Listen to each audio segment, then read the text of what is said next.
lindos do sexto ano, tudo bem com vocês? Espero que vocês estejam bem e seguros, tá bom? Queridões, vamos dar prosseguimento aqui no nosso estudo de artes? Vamos, né? Vamos falar de uma das coisas fundamentais da arte, que são as cores. As cores, elas estão aí, né, o tempo inteiro, tudo que a gente vê tem cor. Quando a gente escolhe um objeto, a gente escolhe pela nossa cor preferida, né? As cores, elas podem influenciar no nosso humor, né, no nosso dia a dia, naquilo que a gente acha bonito, naquilo que a gente acha feio, naquilo que a gente gosta, naquilo que a gente não gosta, mas tem um monte de informações por trás dela. Vamos ver? Esse assunto está no nosso livro 3, primeiro tema, tá bom? Vamos lá. Se a gente olha para essa obra aqui, de Wassily Kandinsky, feita em 1936, ela é basicamente cheia de cor. Para você ter uma pintura, você precisa de cor e você precisa de forma. Vimos isso na videoaula sobre técnicas de pintura. Aqui, o que chega primeiro? Qual é a primeira informação que você tem? A cor, né? Então, a gente, ao olhar essa obra de Kandinsky, né? Que sensações as cores dessa obra te proporcionam? Te dá alegria? Te dá... Qual é a sensação que você tem? Essas são cores quentes ou frias? Oi, professora, tem cor quente e fria? Tem, nós vamos ver, tá? Existem cores secundárias nessa composição? Oi, cores secundárias, o que é isso? Vamos aprender também. A primeira coisa que a gente tem que pensar sobre a cor é o seguinte: tem 3 fontes de cor na natureza, tem 3 lugares diferentes onde ela pode vir. Primeiro é a cor natural, que é a cor que existe nos elementos da natureza. O azul do céu, o verde das árvores, né? O preto do petróleo, e por aí nós vamos. A segunda é a cor luz, que é a cor que o olho humano percebe, que é a luz aqui artificial, certo? A luz solar. E a cor pigmento. A cor pigmento foi a cor criada pelo ser humano. Por quê? Porque lá na pré-história, o que ele via? Ele via as cores da natureza. Eles queriam pintar, eles queriam fazer suas pinturas rupestres. Como eles vão colocar aquela cor da natureza que ele está vendo ali na pintura? Eles, a princípio, vão tirar essa cor da própria natureza, conforme nós já vimos, né? Do barro, das sementes, do sangue e tal. Só que com o passar do tempo, ele quer mais cores. Ele quer reproduzir as cores que ele vê. Então foi preciso inventar. E esse invento parte do princípio do pigmento. Então, eu preciso criar um pigmento, eu preciso criar algo em que eu consiga ter essa cor de uma maneira mais artificial, tá? Agora, tem uma coisa muito interessante, que o branco e o preto, elas são pensadas e têm objetivos diferentes na cor luz e na cor pigmento. Quando eu estou falando de cor luz, tá? O preto, ele é visto como ausência de cor. Se aqui no estúdio aqui do nosso colégio, se eu desligar toda a luz aqui dessa sala, eu não vou ter cor nenhuma. Eu vou ter o preto, por quê? Porque ele vai ser a ausência de qualquer cor, porque eu não tenho luz. E o branco vai ser a mistura de todas essas cores, certo? Já na cor pigmento, a cor inventada pelo ser humano, o preto vai ser a mistura de todos os pigmentos que eu tenho. E o branco vai ser a ausência de pigmento. Perceberam a diferença? Mas o que é cor luz, o que é cor pigmento? Nessa primeira imagem, nesse triângulo que nós estamos vendo, é a cor luz. Como isso funciona? Tá? Há algum tempo atrás, um físico chamado Isaac Newton, ele conseguiu desmembrar essa luz, porque ele ficava intrigado toda vez que chovia, aparecia o sol e tinha um arco-íris. Falei assim, gente, tem alguma, isso aí está ligado com cor, isso aí tem alguma coisa. Vou tentar reproduzir isso no meu laboratório. Então, o que ele vai fazer? Ele vai pegar a luz, artificial, porque não dá para levar o sol para dentro do laboratório, né, gente? Ele vai pegar a luz artificial, vai passar por um tipo de espelho chamado prisma, e essa luz, ao passar pelo prisma, vai decompor exatamente nas cores do arco-íris, que é o vermelho, o alaranjado, o amarelo, o verde, o azul, o anil, né, que é um azul, cor de sabão em pó, para vocês entenderem, e o violeta. Mais tarde é criada a cor pigmento. Então, conforme essa imagem linda, com essas cores maravilhosas, são pozinhos que eu vou misturar com aglutinadores, tá? Para poder dar a liga e fazer a cor que eu quero. Então, por exemplo, tem um aglutinador especial para eu fazer a cola colorida, para eu fazer a tinta óleo, para eu fazer a tinta guache, tinta de tecido, e por aí eu vou. Tá? Quando a gente está estudando círculo cromático, ou seja, o círculo de cor, você tem o círculo cromático da cor pigmento, cor criada pelo ser humano, e da cor luz. O círculo polar da cor pigmento, você tem o azul, o vermelho e o amarelo. Da cor luz, você tem o magenta, o verde e o azul. A cor luz a gente vai deixar de lado, tá? Mas vamos nos concentrar na cor pigmento. Vocês estão reparando que eu tenho 3 círculos grandes e a interseção entre esses círculos. Quando eu misturo, tá? Vamos nos concentrar nesse círculo que está assim, CMYK, que é o da cor pigmento que nos interessa, tá bom?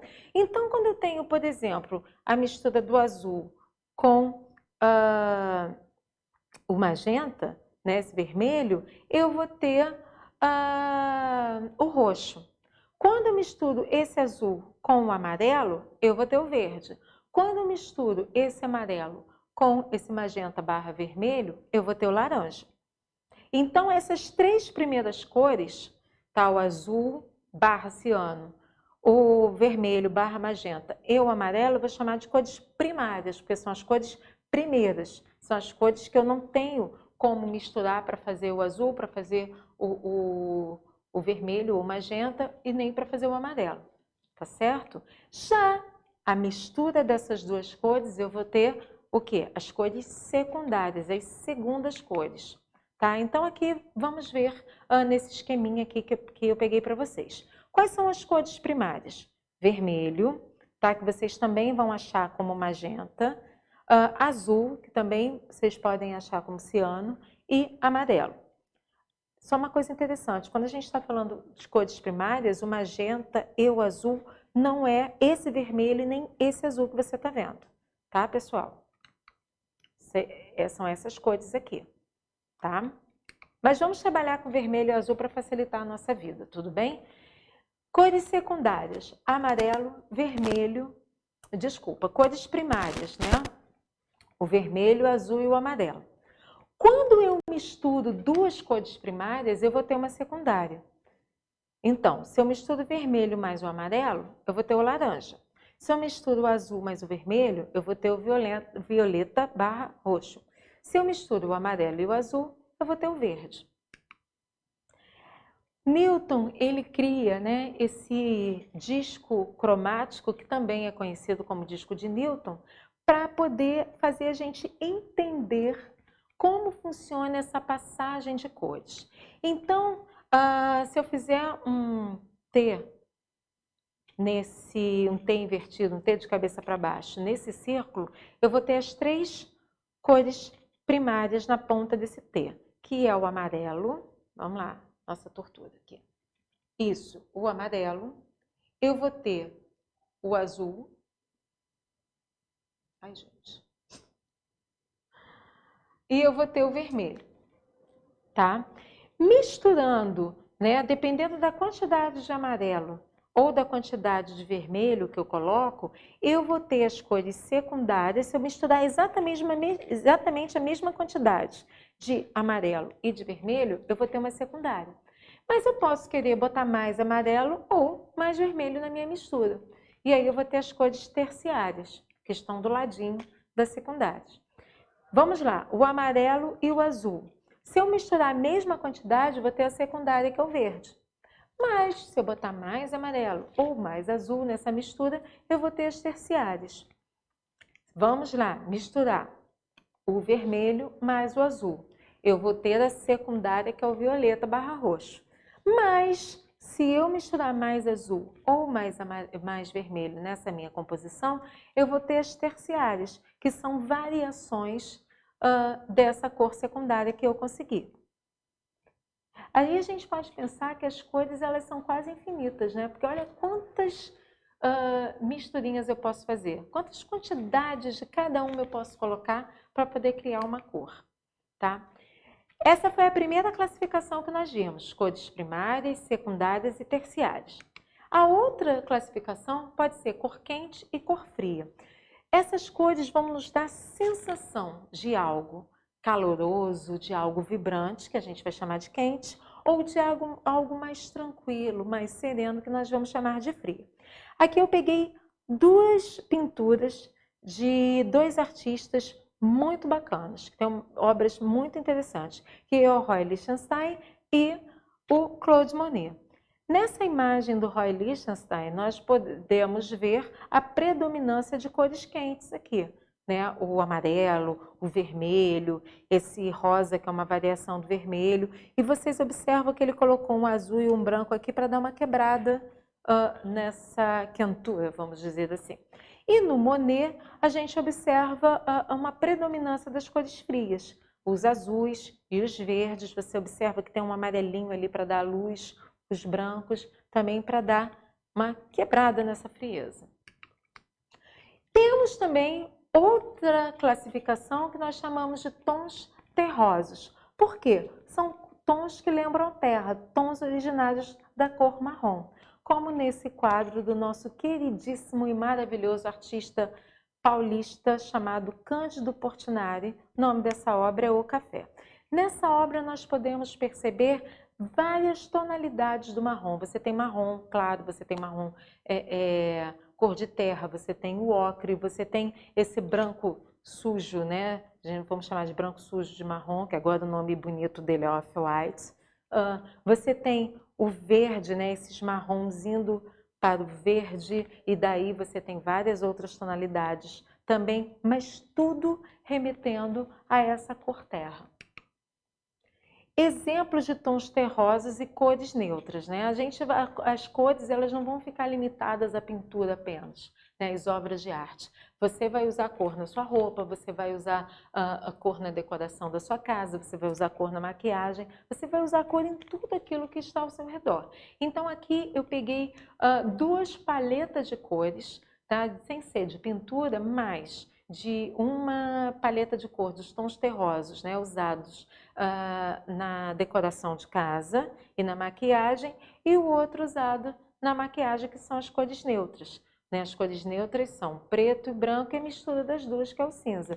Por exemplo, olha, eu vim de cor neutra em homenagem à nossa aula hoje, tá? E vocês observam que nessa neutralidade que eu estou, tem aqui um vermelhinho para dar um upzinho no visual.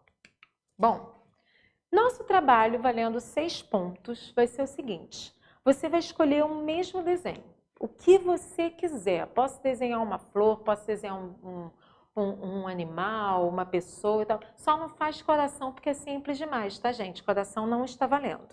Você vai escolher um desenho qualquer. No primeiro modelo, você vai fazer apenas usando as cores quentes. Quais são? Vermelho, amarelo e laranja. Só pode usar essas 3 cores quentes. E no segundo desenho, que é o mesmo desenho, você vai utilizar apenas as cores frias. Quais são? Azul, verde e o roxo. Pode usar todos os tons de verde que você quiser, pode usar todos os tons de azuis que você quiser, todos os tons de roxo, mas o importante é que nesse mesmo desenho, um seja feito com as cores quentes e o outro com as cores frias. Tudo bem? Aqui eu coloquei só um modelo para vocês terem ideia. Tem esse coelhinho aqui, esse coelhinho pintado na cor quente, ele te dá sensações diferentes, né? Uma sensação de calor, de vibração, né? de animação, e esse mesmo coelhinho desenhado na cor fria vai te transmitir, vai te dar sensações de outros sentimentos, uma coisa mais tranquila, uma coisa mais serena, algo mais suave, tá certo? Qualquer dúvida, Clesep, tá? Beijos!